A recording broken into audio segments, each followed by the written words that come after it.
নারায়ণগঞ্জের রূপগঞ্জে জলসিঁড়ি আবাসন প্রকল্পে সেবামূলক কার্যক্রমের অংশ হিসেবে বিনামূল্যে চিকিৎসা সেবা কর্মসূচি পালন করা হয়েছে। মঙ্গলবার দিনব্যাপী প্রকল্পের ৪ নং সেক্টর এলাকায় হরিণা গ্রামে এ কর্মসূচিতে স্থানীয় প্রায় ৮ শতাধিক বিভিন্ন শ্রেণীর রোগীরা চিকিৎসা ও প্রয়োজনীয় ঔষধ গ্রহণ করেছেন। এ কর্মসূচিতে চিকিৎসা সেবা প্রদান করেন শিশুরোগ বিশেষজ্ঞ মেজর মার্জিয়া আফরিন সহ বিশেষজ্ঞ ডাক্তারগণ।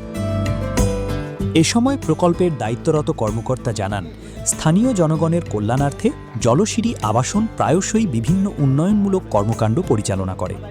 এরই অংশ হিসেবে আজ ১১ আগস্ট ২০২৬ একটি ফ্রি মেডিকেল ক্যাম্পেইনের আয়োজন করা হয়, যেখানে রূপগঞ্জ, মাইলাবো, হরিণা, ইসাখালী ও মাঝিনা সহ আশপাশের বিভিন্ন গ্রামের প্রায় ৮ শতাধিক সাধারণ মানুষ স্বতঃস্ফূর্তভাবে বিনামূল্যে চিকিৎসা সেবা গ্রহণ করেন।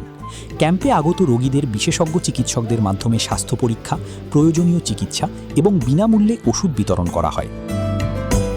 এছাড়াও ইতোপূর্বে জলসিঁড়ি আবাসন স্থানীয় গ্রামের জলাবদ্ধতা নিরসনের লক্ষ্যে বৈরাগবাড়ি ও মাইলাবো গ্রামে খাল খনন ও পানি নিষ্কাশন ব্যবস্থা সংস্কারের কাজ করেছে। স্থানীয় জনগণের কল্যাণার্থে জলসিঁড়ি কর্তৃক এই ধরনের উন্নয়নমূলক কার্যক্রম অব্যাহত থাকবে বলে জানিয়েছেন প্রতিষ্ঠানটির ঊর্ধ্বতন কর্মকর্তারা। জলসিঁড়ি আবাসন কর্তৃপক্ষের এই ধরনের মানবিক ও জনকল্যাণমূলক উদ্যোগ স্থানীয় জনগণের মধ্যে ব্যাপক প্রশংসা ও ইতিবাচক সাড়া সৃষ্টি করেছে। গতকাল হারা আমাকে বইলাইছে, আবার আজকে মাইকিং করেছে যে ফ্রি ওষুধ দিব, এখানে আপনারা যাইয়েন। আসার পরে ডাক্তার পরীক্ষা করছে, দেখছে, দেখে আমাকে ওষুধ দিছে, খুব ভালো ওষুধ দিছে, ফ্রি চিকিৎসা করছে। এই জন্য আমরা আইছি।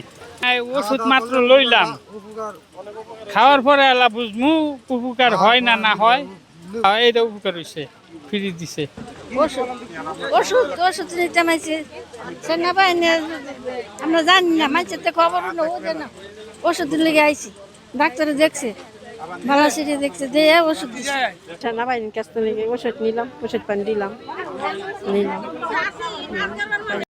অনেক অনেক আরো লোকে নিচে এরা খবর বলছে, পরে আসছি, হ্যাঁ পরে আসছি, ডাক্তার দেখায় ওষুধ নিলাম।